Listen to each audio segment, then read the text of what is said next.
do Diese mostra que o aumento real do salário mínimo, além do ganho imediato para o trabalhador, é um ótimo indutor para o crescimento econômico do Brasil. Especialistas acreditam que a medida pode ser um contraponto à política recessiva de juros altos do Banco Central. O presidente Lula anunciou em fevereiro o reajuste do salário mínimo. Em janeiro, o aumento foi de 1,4% acima da inflação.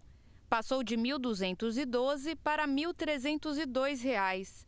E a partir de maio, vai subir para R$ 1.320, 2,8% acima da inflação. São R$ 108 a mais em relação ao ano passado. Segundo o Diese, é o maior aumento real desde 2012. A medida marca a retomada da política de valorização do salário mínimo, interrompida desde o governo Temer. Tem uma série de questões relacionadas ao salário mínimo, à política de valorização do salário mínimo, que a gente viu ao longo do período em que ela foi aplicada, um resultado bastante positivo, né, em várias frentes. Para os trabalhadores, para a economia, tem estudos até que indicam melhoria relacionadas à segurança alimentar e à redução dos custos da saúde pública, já que os trabalhadores, quando eles têm a sua renda aumentada, eles conseguem se alimentar melhor, né? Ter uma política de modo permanente de valorização do salário mínimo é, de um lado, preservar, fortalecer, aumentar o poder de compra da população de menor renda e, por outro lado, ativar um canal de indução do crescimento importante através do consumo. O anúncio do governo federal gerou críticas de que o aumento do salário mínimo promoveria mais inflação, desemprego e informalidade no mercado de trabalho, além de um impacto de mais de 20 bilhões ao orçamento público e previdenciário. O Diese lançou uma nota técnica na última semana desmontando alguns desses argumentos, mostrando que a medida aumenta o poder de compra e estimula a economia. Esses argumentos não refletem a realidade e para a gente é bastante tranquilo falar desse tema, porque a gente tem aí um período longo de aplicação da política de valorização do salário mínimo e o que a gente pode perceber é que enquanto a gente teve aí uma política de valorização constante do salário mínimo, né, com aumentos reais constantes do salário mínimo, não teve um impacto na inflação, na informalidade, né?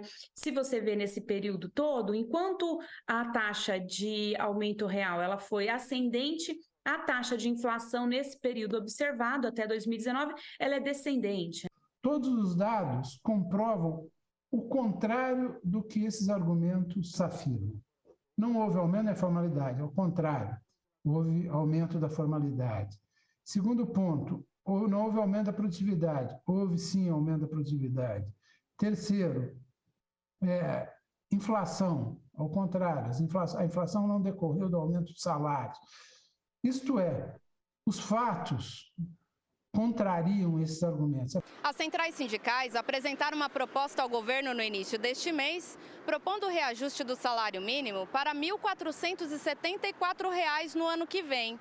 E o cálculo teria como base o Índice Nacional de Preços ao Consumidor, o PIB de 2022, e mais 2,4 pontos percentuais. Além disso, as centrais querem que a valorização do mínimo se torne uma política permanente. As centrais sindicais elas estão propondo agora uma regra para os próximos 3 anos que acelera a política de valorização do salário mínimo. Então, a ideia é ter a regra anterior, né, que é a inflação, o PIB de 2 anos atrás, mais um reajuste de 2,4%. Esse reajuste seria esse acelerador nos próximos 3 anos, para inclusive repor as perdas de aumento real que não foram incluídas no salário mínimo durante o governo Bolsonaro. Eu acho que seria interessante, seja para estimular a economia, em especial numa situação de taxa de juros elevadas. Quer dizer, quando nós temos um Banco Central que joga contra o crescimento, só resta ao Estado utilizar seus instrumentos de estímulo